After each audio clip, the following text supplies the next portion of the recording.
Hello friends, आप सभी का स्वागत है इस यूट्यूब चैनल में। हमारी क्लास 12 की फिजिक्स की सीरीज़ चल रही है। चैप्टर नंबर 3 चल रहा है और ये चैप्टर नंबर 3 की वीडियो नंबर 4 है, भाग नंबर 4 है। आज जो हमारा टॉपिक इसमें रहने वाला है, आज हमारा टॉपिक है वैद्युत द्विध्रुव की निरक्षीय स्थिति में वैद्युत विभव का व्यंजक हमें ज्ञात करना है। तो देखते हैं क्या करना है हमें। आप ये हेडिंग बना लीजिएगा, डाल लीजिएगा अपनी कॉपी में, नोटबुक में, और समझते हैं क्या करना है। तो हमें करना ये है कि हमारे पास मान लीजिए कोई वैद्युत द्विध्रुव है। वैद्युत द्विध्रुव मैंने आपको चैप्टर नंबर 1 में पढ़ाया था फुल डिटेल में। तो अगर जिन बच्चों को वैद्युत द्विध्रुव नहीं पता है वो एक बार उस वीडियो को ज़रूर देखिएगा, उसका लिंक आपको डिस्क्रिप्शन बॉक्स में मिल जाएगा। तो ये एक वैद्युत द्विध्रुव है, मान लीजिए प्लस क्यू है और ये माइनस क्यू है। वैद्युत द्विध्रुव में दो आवेश होते हैं और दोनों की जो वैल्यू होती है वो सेम होती है, केवल उनके चार्ज जो होते हैं वो अपोजिट होते हैं, यानी कि एक प्लस होगा और दूसरा माइनस होगा, बाकी वैल्यू दोनों की सेम होती है। ठीक है, तो ये वैद्युत द्विध्रुव है। तो वैद्युत द्विध्रुव ये हमारा हो गया वैद्युत द्विध्रुव। और वैद्युत द्विध्रुव की कौन सी स्थिति है? निरक्षीय स्थिति। तो निरक्षीय स्थिति से आप सभी परिचित होंगे। कौन सी होती है निरक्षीय स्थिति? तो ये निरक्षीय स्थिति होती है, मैंने ये सब बातें बताई हुई है। तो ये हमारी निरक्षीय स्थिति है और इस निरक्षीय स्थिति में कोई बिंदु है, जैसे मान लीजिए बिंदु है, इस बिंदु पर हमें वैद्युत विभव ज्ञात करना है कि वैद्युत द्विध्रुव जो होगा इस वैद्युत द्विध्रुव की निरक्षीय स्थिति में। ठीक है, कौन सी स्थिति में? निरक्षीय स्थिति में। आप चीज़ों को एक कंटिन्यूटी के साथ में समझिएगा, सब चीज़ें एकदम आराम से समझ में आएंगी। किसी भी हेडिंग को केवल रट्टा नहीं मारना है, उसे समझिए कि पहले तो ये समझिए कि हमें करना क्या है उस हेडिंग के अंदर, उसके बाद हम चीज़ों को कर पाएंगे। तो ये वैद्युत द्विध्रुव था और इस वैद्युत द्विध्रुव की कौन सी स्थिति है? निरक्षीय स्थिति। उस निरक्षीय स्थिति में कोई बिंदु है, इस बिंदु पर हमें क्या करना है? वैद्युत द्विध्रुव ज्ञात करना है। तो चलिए स्टार्ट करते हैं अपना टॉपिक। काफ़ी बारी एग्जाम में आ जाता है और एक दो चीज़ें हैं जो कि इसमें कंसेप्चुअल हैं, अच्छी चीज़ें हैं समझने के लिए, तो उन्हें हम समझेंगे भी। स्टार्ट करते हैं अपना डेरिवेशन।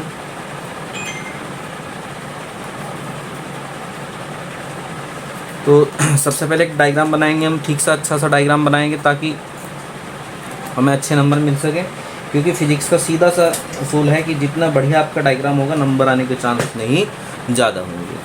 तो सबसे पहले डायग्राम बनाते हैं।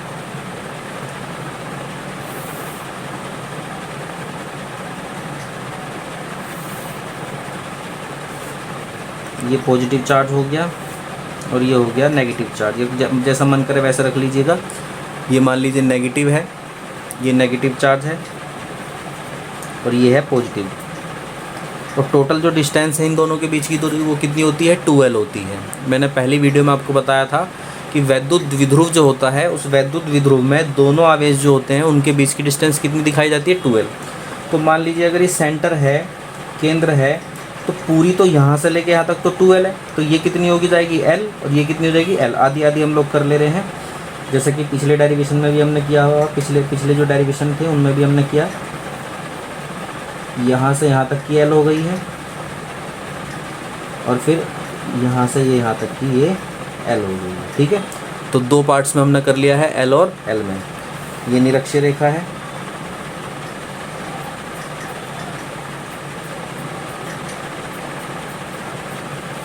और ये कोई बिंदु है, मान लीजिए निरक्षीय रेखा में ये बिंदु है P और इसी पर हमें वैद्युत विभव ज्ञात करना है। और ये जो बिंदु P है, इस बिंदु P की जो सेंटर से जो दूरी है, जो सेंटर है O, ठीक है, इस सेंटर से जो दूरी है वो है इसकी R। ठीक है, अब देखिए डेरिवेशन का कंसेप्ट क्या है, डेरिवेशन का प्रोसेस क्या है जो चलाना है हमें, जो कि हमें समझना है, करना है, वो ये है कि इस बिंदु P पर दो आवेश हैं जो कि विभव उत्पन्न करेंगे। एक बार ये वाला आवेश उत्पन्न यहाँ करेगा विभव, और ये वाला आवेश भी यहाँ विभव उत्पन्न करेगा। और फिर हम क्या करेंगे कि पहला ये निकालेंगे कि इस वाले ने यहाँ कितना विभव उत्पन्न करा और इस वाले ने यहाँ कितना वैद्युत विभव उत्पन्न करा, और फिर हम ये निकालेंगे कि उन दोनों का नेट मान क्या होगा। ठीक है, कंसेप्ट समझ में आगे क्या है कि इस वाले ने यहाँ कितना विभव उत्पन्न करा है, फिर इस वाले ने कितना उत्पन्न करा है, और फिर दोनों का नेट मान क्या होगा वो देखेंगे हम लोग। तो यहाँ से यहाँ तक की डिस्टेंस भी निकाल लेते हैं। यहाँ से यहाँ तक की जो डिस्टेंस है, यहाँ से यहाँ तक की दूरी कितनी होगी आप सोचिए, क्योंकि पहले सब चीज़ें करा चुके हैं।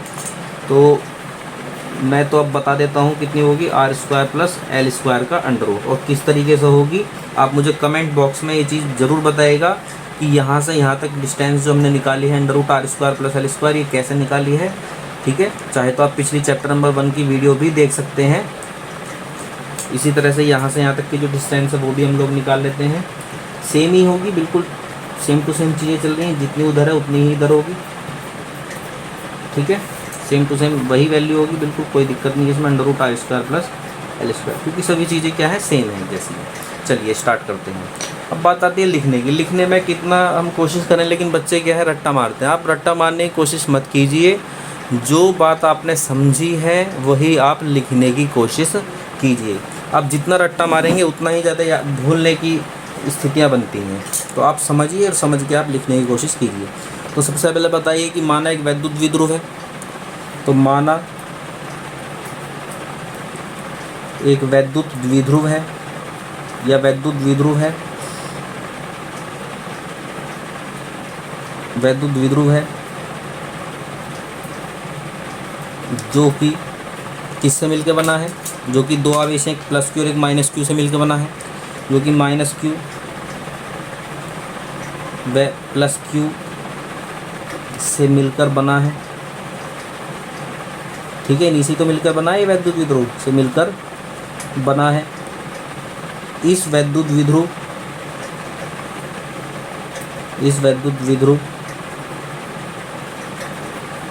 की निरक्षीय रेखा, कौन सी रेखा है ये, निरक्षीय रेखा। भाई निरक्षीय रेखा पे तो हम कर रहे हैं सब कुछ जो भी कर रहे हैं। निरक्षीय रेखा पर एक बिंदु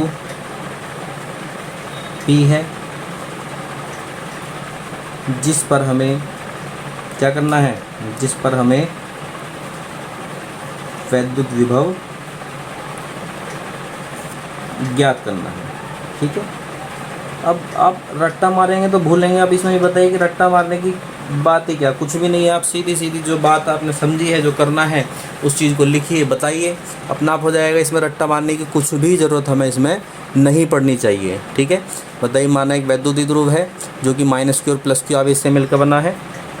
इस वैद्युत द्विध्रुव की निरक्षीय स्थिति पर एक बिंदु है जिस पर हमें वैद्युत विभव ज्ञात करना है, ठीक है। तो कैसे कैसे करेंगे वो प्रोसेस आप समझिए। पहले एक बार हम इसके कारण निकालेंगे। तो सबसे पहले निकालते हैं -q आवेश के कारण बिंदु P पर विभव, ठीक है, वैद्युत विभव V1 निकालते हैं। अब विभव का फॉर्मूला क्या होता है, विभव का फॉर्मूला होता है 1/4πε0 K Q/r²। r यानी कि दूरी। बच्चे क्या करते हैं, हड़बड़ी में r² लिख देते हैं, ठीक है। लेकिन विभव का जो फॉर्मूला है, विभव का फॉर्मूला आप ध्यान से जो है समझने की कोशिश कीजिए। विभव का जो फॉर्मूला था, विभव का फॉर्मूला होता है V = 1/4πε0 K Q/r। ये r क्या है, दूरी है, ठीक है। r क्या है, दूरी। कहाँ से, आवेश से उस बिंदु की दूरी है जहाँ हमें निकालना है। तो भाई इसी आवेश के कारण तो निकाल रहे हैं हम लोग, और कहाँ निकाल रहे हैं, इस बिंदु पर। तो इस आवेश से इस बिंदु तक की दूरी कितनी है, आवेश से बिंदु तक की तो दूरी ये है ना, तो तुम ये रखोगे दूरी, ठीक है। तो ये वाली दूरी यहाँ रखो, ये दूरी कितनी है, √r² + l²। एक चीज़ और क्लियर कर देना चाहता हूँ कि जो तीव्रता जो होती है, तीव्रता का फॉर्मूला क्या होता है, तीव्रता का फॉर्मूला होता है 1/4πε0 के Q/r²। तीव्रता में चलता r², तो वहाँ हम दूरी का स्क्वायर करके रखते हैं। विभव में होता केवल r, यानी दूरी है। तो जो भी दूरी है उस आवेश से बिंदु तक की दूरी उठाइए, सीधी फॉर्मूला रख दीजिए। तो और दूसरी चीज़ क्या है कि जो वैद्युत विभव है, अब बहुत ध्यान से सुनना, वैद्युत विभव जो होता है, वैद्युत विभव होता है एक अदिश राशि। कैसी राशि होती है, अदिश, ठीक है। और अदिश राशि जो होती है उसे निकालते टाइम हम आवेश का चिन्ह साथ में रखते हैं। यानी कि किस वाले आवेश के कारण विभव निकाला, इसके कारण निकाला, और ये वाला आवेश कैसा है, नेगेटिव है, तो ये नेगेटिव रखेंगे। ये बात समझ पा रहे हैं कि वैद्युत विभव एक अदिश राशि है, और अदिश राशि का जब हम लोग मान निकालते हैं तो जैसा भी आवेश होता है, पॉजिटिव या नेगेटिव, वो रखना होता है।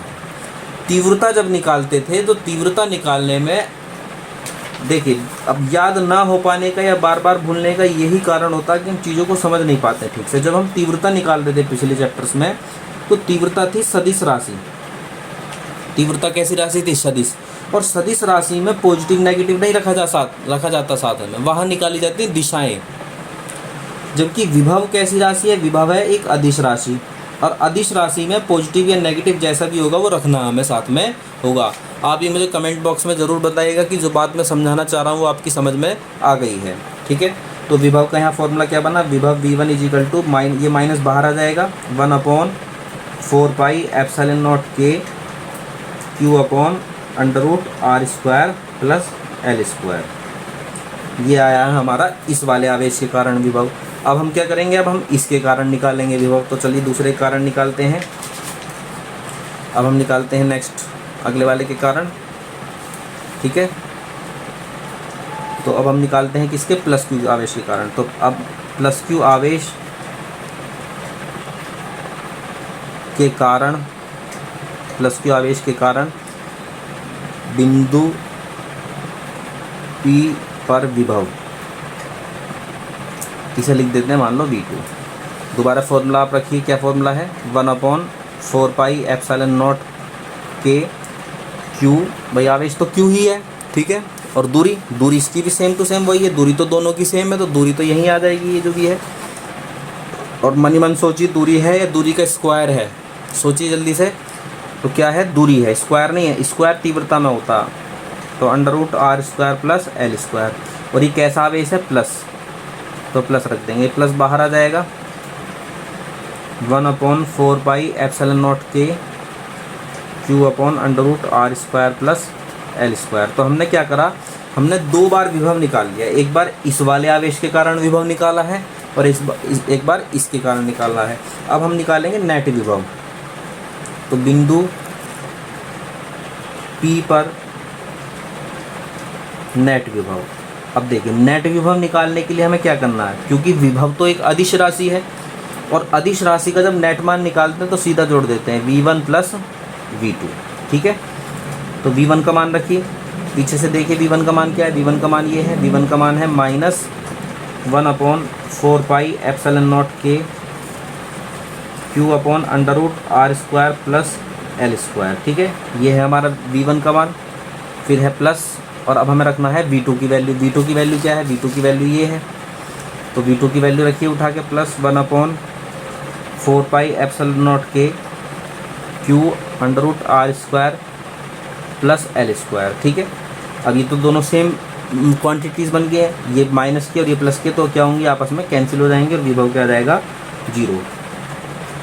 यानी कि यहाँ से हमने क्या सीखा, यहाँ से हमने ये सीखा है कि जो वैद्युत द्विध्रुव होता है, वैद्युत द्विध्रुव की जो निरक्षीय स्थिति होती है, निरक्षीय स्थिति में किसी बिंदु पर जो विभव होता है, वैद्युत विभव, वो क्या होता है, शून्य होता है।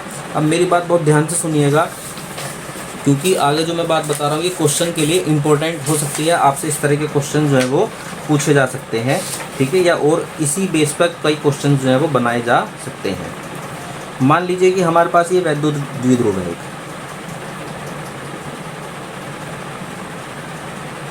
ठीक, और ये है इसकी निरक्षीय रेखा।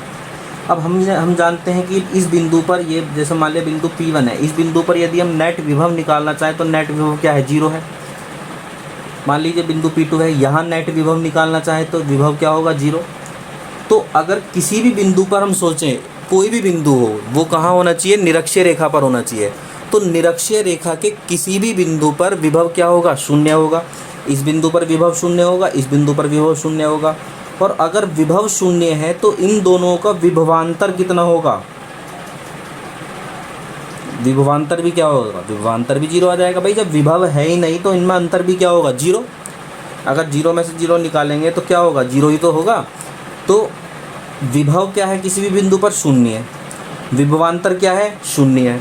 ठीक है, तो अगर विभवांतर 0 है तो इसका दूसरा, अब बहुत ही ध्यान से समझिएगा, बहुत इंपॉर्टेंट बात है कि इस बिंदु और इस बिंदु के बीच में जो विभवांतर है वो क्या है, 0 है। ठीक है, और हम जानते हैं कि विभवांतर बराबर क्या होता है, विभवांतर बराबर होता है W/Q, कार्य बटे आवेश। ठीक है, इस चैप्टर की पहली वीडियो में मैंने बताया हुआ है विभवांतर के बारे में। तो देखिए, अब विभवांतर इस बिंदु और इस बिंदु के बीच में जो विभवांतर है वो क्या है, 0 है। भाई विभव 0 तो विभवांतर भी क्या हो गया, 0। तो विभवांतर हो गया 0। तो W upon Q is equal to क्या है 0, तो Q की मल्टीप्लाई 0 में करेंगे तो क्या बन जाएगा 0, यानी W इज इक्वल टू क्या आ गया 0। तो इसका मतलब क्या हुआ कि यहाँ इस बिंदु से इस बिंदु पर आवेश को चलाने में हमें कोई भी कार्य नहीं करना होगा।